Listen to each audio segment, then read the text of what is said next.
Mendel के बारे में, मेंडलियन जेनेटिक्स के बारे में, कि मेंडल जो है उनका जन्म कहाँ हुआ था, कहाँ काम किए थे और उनका प्रयोग क्या था। मेंडल ने अपने प्रयोग के लिए जो मटर का पौधा लिया था उसके चयन का कारण भी हम लोग पढ़ चुके थे कि उन्होंने अपने प्रयोग के लिए मटर के पौधे का चयन किया था और किन किन कारणों से किया था, उन सारी चीज़ों को हम लोगों ने अध्ययन कर लिया। अब हम लोग डिस्कशन करेंगे कि मेंडल जो है अपने प्रयोग के लिए जो मटर का पौधा लिए थे, उस मटर के पौधा में उन्होंने कौन कौन से गुण को देखा था और कितने गुण के लिए उन्होंने प्रयोग किया। तो मेंडल ने अपने प्रयोग के लिए मटर के पौधों में 7 कॉन्ट्रास्ट कैरेक्टर को डिस्कस किया था। 7 कॉन्ट्रास्ट कैरेक्टर मतलब होता है 7 अलग अलग गुण, है ना। और 7 अलग अलग गुण मतलब कि कैसे उस 7 अलग अलग गुण को वेरीफाई किया जाए, है ना। एक गुण को आपको भली भांति पता होना चाहिए कि गुण का पता करने के लिए हमको ये जानकारी होना चाहिए कि उसका विपरीत क्या है, क्योंकि हम किसी भी चीज़ को मापने के लिए एक मापक का इस्तेमाल करते हैं। तो मेंडल ने भी गुणों के अध्ययन के लिए एक मापक बनाया। मापक में उन्होंने 7 गुण लिया, तो 7 गुण को जानने के लिए उन्होंने उसका एक विपरीत गुण लिया, है ना। तो इसीलिए कहा गया है कि मेंडल ने अपने प्रयोग के लिए 7 कॉन्ट्रास्ट कैरेक्टर के लिए 14 ट्रू ब्रीडिंग पी प्लांट का सिलेक्शन किया। तो मेंडल का सिलेक्शन क्या था, तो Mendel select 14 true breeding P plant varieties for 7 contrast character, यानी मेंडल ने 7 प्रजननी पौधों को अलग अलग गुणों के लिए चयन किया। मेंडल ने अपने प्रयोग के लिए 14 मटर के पौधे का 7 गुण के लिए चयन किया। तो 14 मटर का पौधा क्यों, तो 14 मटर का पौधा इसलिए कि 7 कैरेक्टर मतलब 7 कैरेक्टर में 7 गुण और 7 गुण के साथ 7 विपरीत गुण। जैसे एक उन्होंने चयन किया स्टेम हाइट, यानी पौधा का लंबापन और उसके साथ चुना बौनापन। लंबापन कहने का मतलब कि पौधा कितना ऊंचाई में है ना, और पौधा कितना ऊंचाई में है और उसके विपरीत, उससे विपरीत कौन है, तो छोटा यानी बौना।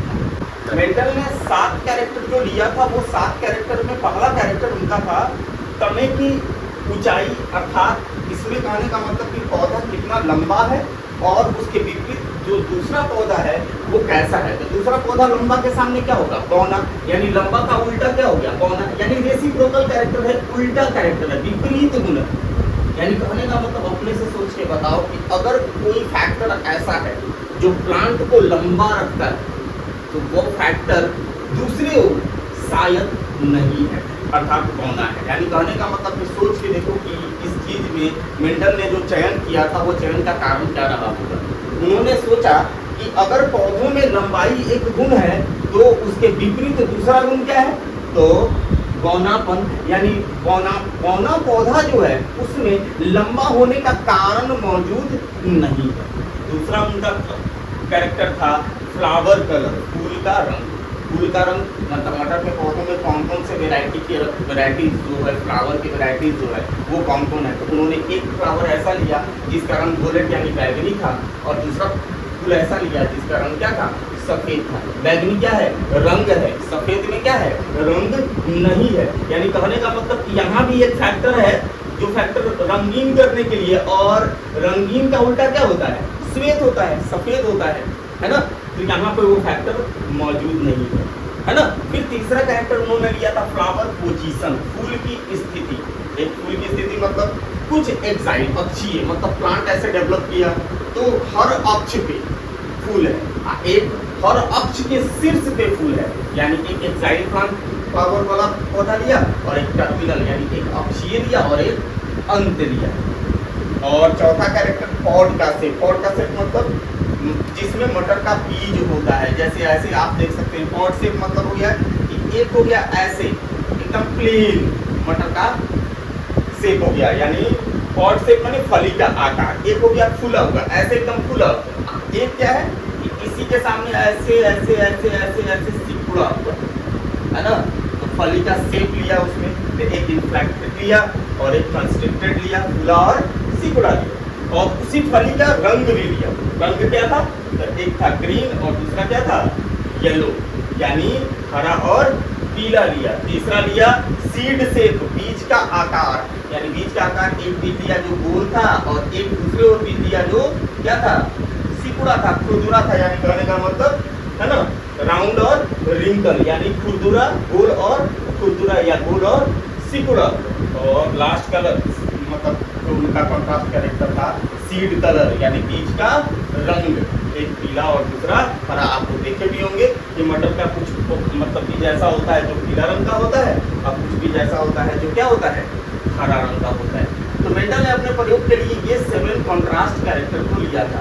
इसके लिए आप लोग एनसीईआरटी का पेज नंबर 54 देखिएगा, तो उसमें ये सारे कैरेक्टर्स का फिगर दिया हुआ है। आप लोग के सामने हम ला देते हैं, ये देखिए एनसीईआरटी का फिगर। आप इस मतलब डायग्राम के बाद एनसीईआरटी का ये पूरा फिगर जो है ना, 7 कैरेक्टर का आप बना सकते हैं। तो ये देखिए एनसीईआरटी पेज नंबर 54 फिगर 4.1, यानी एनसीईआरटी में आप 54 पेज नंबर में चित्र संख्या 4.1 अगर देखेंगे तो वहाँ देखेंगे क्या कि एक तरफ लिखा हुआ कैरेक्टर और एक वर्ड वहाँ लिखा हुआ है डोमिनेंट ट्रैट और रिसेसिव ट्रैट। तो अभी आपको हम डोमिनेंट ट्रैट और रिसेसिव ट्रैट के बारे में कुछ खास बताएंगे। बस इतना समझ लीजिए कि डोमिनेंट का मतलब प्रभावी है और रिसेसिव का मतलब अप्रभावी। प्रभावी मतलब जो गुण हर जनरेशन में दिखता है ज़्यादातर, उसको डोमिनेंट कहते हैं। और जो जनरेशन गैप करता है, जनरेशन में छुप भी जाता है, नहीं दिखता है, किसी किसी जनरेशन में दिखता है, उसको हम रिसेसिव ट्रैट कहते हैं। इसके बारे में हम डिस्कशन करेंगे अच्छे से जब हम मेंडल के एक्सपेरिमेंट को डिस्कशन करेंगे। तब तक हम ध्यान देते हैं कि जो कैरेक्टर है 7 कॉन्ट्रास्ट कैरेक्टर, वो क्या क्या था उसको ध्यान से देखते हैं। फिगर में देखिए पहला दिया है सीड शेप, एक तरफ गोल बीज है और एक तरफ क्या है, सिकुड़ा हुआ बीज है ना। दूसरा और सीड का कलर दिया हुआ है, एक तरफ क्या है, येलो है और एक तरफ ग्रीन है। फिर फ्लावर का कलर दिया हुआ है, एक तरफ वॉलेट है और एक तरफ व्हाइट है। दूसरे ओर पॉट शेप दिया हुआ है, एक तरफ फुला हुआ है, एक तरफ सिकुड़ा हुआ है। पॉट का कलर भी दिया हुआ है, एक तरफ ग्रीन है और एक तरफ येलो है। और तीसरा है फ्लावर पोजीशन, एक एक्साइल है, मतलब अलग अलग अक्ष पे, और एक टर्मिनल है शीर्ष पे, है ना। उसके बाद स्टेम हाइट, कौन पौधा लंबा है और कौन पौधा बौना है, यानी 7 कॉन्ट्रास्ट कैरेक्टर एनसीईआरटी में दिया हुआ है। और इस फिगर को आप लोग यहाँ पे ऐड कर लेंगे अपने नोट्स में। इसके बाद हम लोग डिस्कशन करेंगे मेंडल के टेक्निक का। चलिए मेंडल के टेक्निक पर डिस्कशन करते हैं। अब आता है मेंडल के तकनीक का, यानी टेक्निक ऑफ मेंडल। मेंडल ने अपने प्रयोग के लिए जो तकनीक यानी जो टेक्नोलॉजी इस्तेमाल किया था, वो टेक्नोलॉजी क्या था, हाइब्रिडाइजेशन का तकनीक क्या था। हाइब्रिडाइजेशन का उनका तकनीक जो था वो 2 था मेनली। पहला था इमैस्कुलेशन और दूसरा था बैगिंग। इमैस्कुलेशन और बैगिंग का बहुत ही इम्पोर्टेंट रोल रहा है मेंडल के एक्सपेरिमेंट में। और आता है इमैस्कुलेशन। इमैस्कुलेशन क्या होता है, यहाँ पे ध्यान देना। इमैस्कुलेशन देखो, अगर हम डिस्कशन करें तो देख रहे हैं ई मतलब हटाना, मैस्कुलेशन मतलब मैस्कुलिन जेंडर। मैस्कुलिन जेंडर आप मैस्कुलिन जेंडर पढ़े होंगे। मैस्कुलिन मतलब पुरुषवाचक।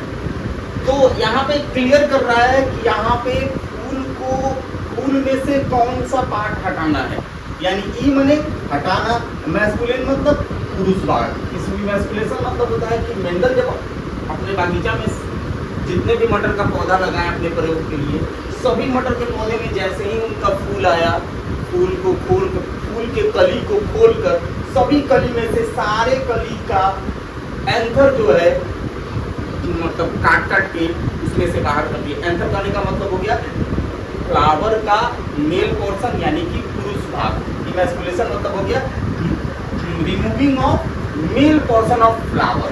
लेकिन एक बात हमेशा ध्यान रखना है कि कब, फूल के खिलने के बाद नहीं, फूल के खिलने से पहले। यानी फूल अगर खिल गया, यानी कहने का मतलब कि एंथर है ना अगर प्रफुल्लित हो गया है ना, तो यानी कहने का मतलब उसमें क्या हो गया, पराग जो है वितरित हो गया। तो मेंडल ने क्या किया, तो मेंडल ने अपने प्रयोग में क्या किया कि पराग को वितरित होने से पहले ही फूल को खोला और खोलकर उसमें से सारे फूल के मेल पोर्शन को अलग कर दिया। आप अपने से सोच के देखो कि मेंडल का पहला प्रयोग में जब उन्होंने पौधा को सेलेक्ट किया, रो बनाया प्लांट का, मटर के पौधों का जो रो बनाया 7 कॉन्ट्रास्ट कैरेक्टर का, जिसमें एक कैरेक्टर को कोई उस पर कोई छेड़छाड़ नहीं किया और 7 कैरेक्टर के लिए उन्होंने अपना प्रयोग किया और 7 कैरेक्टर के लिए उन्होंने मटर के पौधों का 2 वेराइटी डिस्कशन किया। एक लंबा और एक पौधा पढ़े थे, एक पीला, एक हरा, एक गोलाकार, एक जोड़ीदार, 7 कैरेक्टर आप पढ़े थे। तो 7 कैरेक्टर के लिए एक रो बनाया और रो में क्या किया, एक तरफ प्लांट जो था उसको मेल प्लांट के रूप में कंसिडर किया और एक तरफ प्लांट को फीमेल के रूप में कंसिडर किया। कैसे? तो जब प्लांट में इमैस्कुलेट मतलब फूल में से अगर मान लो कि कोई फूल बनाते हैं और फूल में से मेल पोर्शन को हम क्या करते हैं, रिमूव कर देते हैं, हटा देते हैं मेल पोर्शन को, तो प्लांट के फ्लावर के अंदर क्या बच जाएगा, केवल फीमेल पोर्शन बच जाएगा। यानी जो प्लांट का इमैस्कुलेशन होगा वो प्लांट क्या हो जाएगा, तो उसमें केवल फीमेल पोर्शन ही बच जाएगा। तो पहला मेंडल का क्या था, तो पहला मेंडल का टेक्निक था इमैस्कुलेशन। उन्होंने क्या किया था कि एक चिमटी के मदद से फूल के बड को खोल कर उसमें से सारे के सारे एंथर को रिमूव कर दिया था और रिमूव करने के बाद है ना उस फूल को एक और तकनीक लगाया, वो था उसके ऊपर एक कवर चढ़ाना, यानी उसको बैगिंग करना, है ना। ये इसलिए किया गया था कि अगर मान लो कि हम प्लांट लगाते हैं, बहुत सारा प्लांट लिए मेंडल अपने रूम में लगाए मटर का पौधा, और मटर का पौधा में से यहाँ से मेल पोर्शन को रिमूव कर दिया और यहाँ पे फूल के अंदर फीमेल बचा हुआ। अगर मान लो कि इसको कवर नहीं किया जाए तो क्या होगा, तो अगर कवर नहीं किया जाएगा तो होगा क्या, तो होगा क्या कि कोई तितली उड़कर आएगी और पोलन ग्रैंड को लेकर आएगी और इस पे बैठ जाएगी और इनके जो प्लांट जो सेलेक्ट किए थे उस प्लांट का पॉलिनेशन करा देगी, जिससे इनका जो मतलब एक्सपेरिमेंट है उस एक्सपेरिमेंट के रिजल्ट में इधर उधर हो जाएगा, हेरा फेरी हो जाएगा। इसलिए मेंडल ने तुरंत क्या किया, जितने भी पौधे को इमैस्कुलेट किया उन सारे पौधों को बटर पेपर की मदद से उसको कवर कर दिया। क्यों कवर किया, देखो यहाँ पे लिखे हुए हैं कि प्रिवेंट, है ना, स्टिग्मा को प्रिवेंट किया गया अनवांटेड अवांछित पराग से, यानी कि दूसरे बेकार का पराग जो है उस प्लांट का परागण नहीं करा पाए, इसलिए उन्होंने क्या किया, सारे इमैस्कुलेट किए हुए प्लांट को एक बटर पेपर की मदद से कवर कर दिया। यानी कहने का मतलब यह है कि मेंडल का जो प्रयोग का जो तकनीक था वो क्या था, 2 तकनीक था, एक इमैस्कुलेशन और एक बैगिंग। अब आप इमैस्कुलेशन को अगर देख लो तो इमैस्कुलेशन एनसीईआरटी फिगर 4.2 में पेज नंबर 55 में देखोगे तो देखोगे क्या कि वहाँ पे दिया हुआ है कि फ्लावर दिया हुआ है, उसमें स्टिग्मा है, स्टाइल है, एंथर है, फिलामेंट है, और उस फिगर में आप देख लो, ठीक से एनसीईआरटी देखो, वहाँ पे फिगर में देख रहे हो कि कैंची के मदद से क्या किया जा रहा है, यानी कैंची मतलब चिमटी, वहाँ कैंची दिया हुआ है लेकिन वहाँ पे यूज किया गया था एक चिमटी, आपको समझाने के लिए कैंची बनाया गया है। लेकिन प्लकर जो होता है वैसे प्लकर से निकाले थे मेंडल, क्या किए थे, सारे फूल में से उसको, है ना, सारे फूल में से, है ना, सारे फूल में से सभी मेल पोर्शन को उन्होंने क्या किया था, है ना, मेल पोर्शन को निकाल दिया था।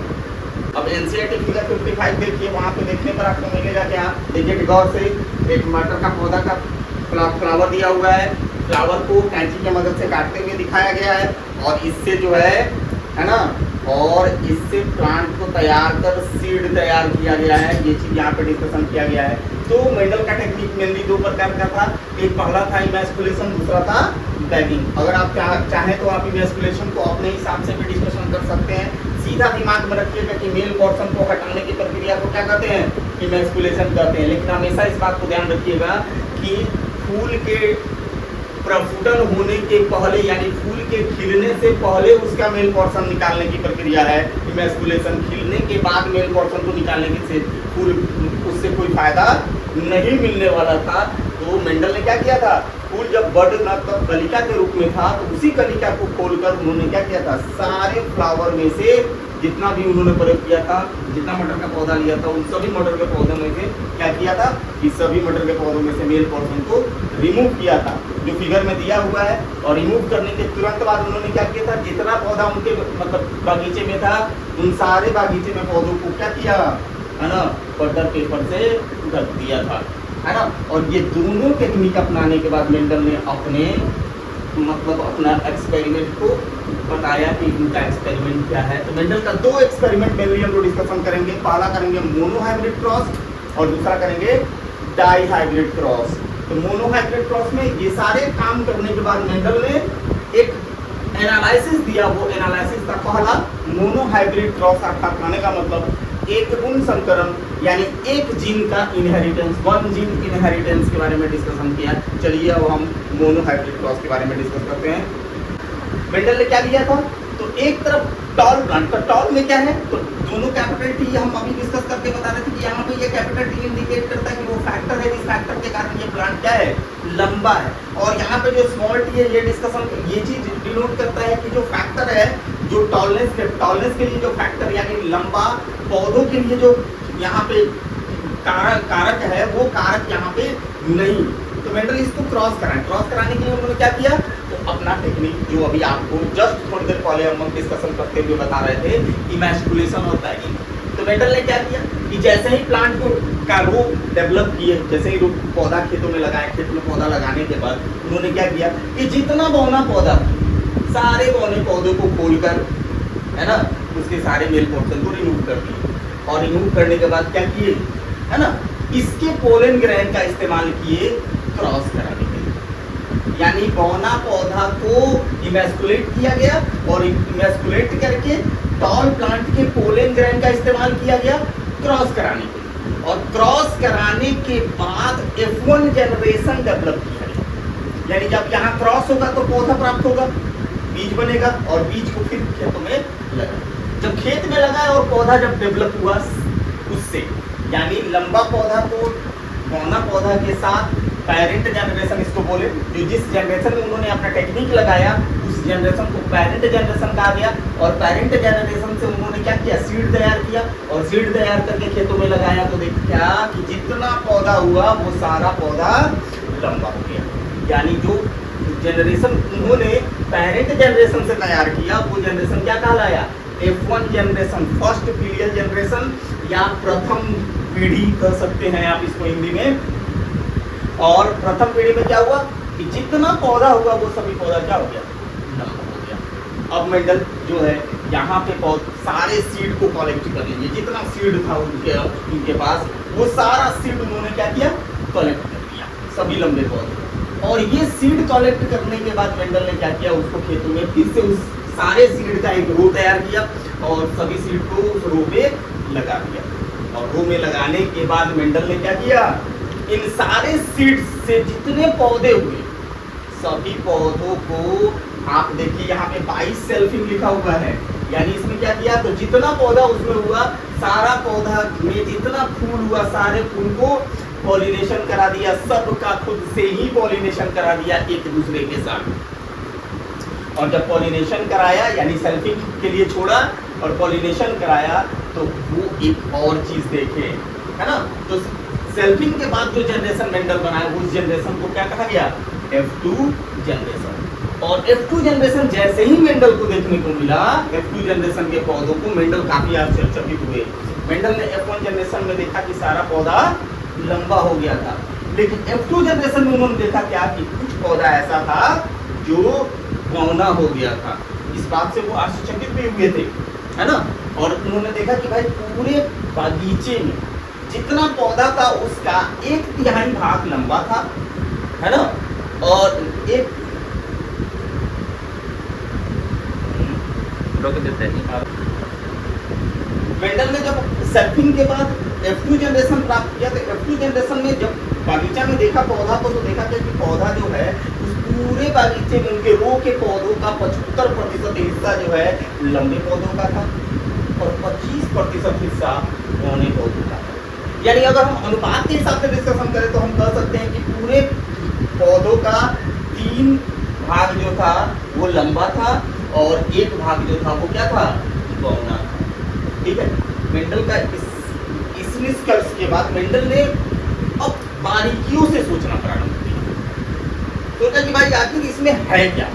तो भाई मेंडल को जब एक्सपेरिमेंट में देखा कि F2 जनरेशन में देखा कि लंबा के साथ बौना आ गया, है ना, तो इस अनुपात ये जो रेशियो इनको दिखा, क्योंकि दिख रहा था इनको कि नीचे में दो तरह के पौधे दिख रहे हैं, एक लंबा और एक बौना। तो इस तरह से इसको उन्होंने कहा कि भाई ये क्या है, फेनोटाइप है, यानी लक्षण प्रारूपी, यानी पौधों के अंदर ये लक्षण देखने को मिलता है। इसके बाद मेंडल क्या किया कि जितने पौधे थे सभी पौधों को काफी मतलब टिपिकली एनालाइज करना शुरू किए, बहुत विशिष्ट रूप से एनालाइज करना शुरू किए। और जब विशिष्ट रूप से एनालाइज किए तो देखे क्या कि जो लंबे पौधे थे जिसका अनुपात 3 था, उस लंबे पौधे का कुछ हिस्सा ऐसा लंबा था जो पेरेंट जनरेशन में लंबा था, है ना। यानी कहने का मतलब कि जो 75% पौधा था, उस 75% पौधों में से, है ना, कुछ पौधा जो था यानी 75% पौधे, यानी पूरा देखा जाए, अगर थ्रू आउट देखा जाए तो टोटल यानी 100% 100 पौधों में से 25% पौधा क्या था, ऐसा लंबा था जो लंबापन जो लंबा क्या है, पेरेंट जनरेशन जैसा है। यानी वो ये जो पौधा यहाँ पे आप देख रहे हो प्योर टॉल यानी शुद्ध लंबा, ये लंबा पौधा क्या है, अपने पेरेंट जनरेशन जैसा है, यानी अपने फर्स्ट जो सबसे पहले था। यानी यहाँ पे अगर हम देखें खानदानी रूप से देखा जाए अगर, तो ये क्या हुआ, दादा, ये हो गया पिता, ये हो गया इसका पोता। तो यहाँ पे अगर हम देख रहे हैं, यहाँ पे पोता जो है अपने दादा जैसा हुआ है ना। तो यानी 100 पौधा में से 25 पौधा ऐसा हुआ जो अपने दादा जैसा हो गया, 50 पौधा ऐसा हुआ जो अपने पिता जैसा हो गया, और 25 पौधा फिर क्या है, तो ड्वार्फ, याद कीजिए ड्वार्फ प्लांट को हम लोग क्या किए थे, इवेस्कुलेट किए थे, और यहाँ पे इसको क्या बनाए थे, फीमेल बनाए थे। तो यहाँ पे क्या हो गया, 25 पौधा और क्या हो गया, दादी जैसा हो गया। यानी यहाँ पे जो आपको दिख रहा है यानी प्योर टॉल लंबा, शुद्ध लंबा, और ये जो है क्या है, इसके जैसा लंबा है। यानी ये लंबा और ये लंबा दोनों के बीच में थोड़ा डिफरेंट, लंबा दोनों है बट ये लंबा जो है इससे थोड़ा सा ज्यादा है, ये थोड़ा ही इससे कम। तो इसके जैसा ये हो गया 2, है ना, इसके जैसा हो गया 1 और इसके जैसा हो गया 1। यानी कहने का मतलब कि रेशियो रहा 1:2:1। लेकिन इसमें क्या दिख रहा है, जीन दिख रहा है। कैसे, तो ये दादा का गुण आ गया, यहाँ पे पिता का गुण आ गया, फिर यहाँ पे दादी का गुण आ गया। तो ये क्या है, जीन दिख रहा है यहाँ पे इस कैरेक्टर में, इसको कहा गया जीनोटाइप रेशियो, जो क्या कितना था, 1:2:1। अब इस एक्सपेरिमेंट का ऑब्जर्वेशन क्या है, ऑब्जर्वेशन है कि पेरेंट जनरेशन से क्या बनाया गया, F1 जनरेशन। F1 जनरेशन से प्लांट को क्या किया गया, सेल्फिंग के लिए छोड़कर क्या बनाया गया, F2 जनरेशन। और F1 जनरेशन और F2 जनरेशन से क्या मिला, है ना।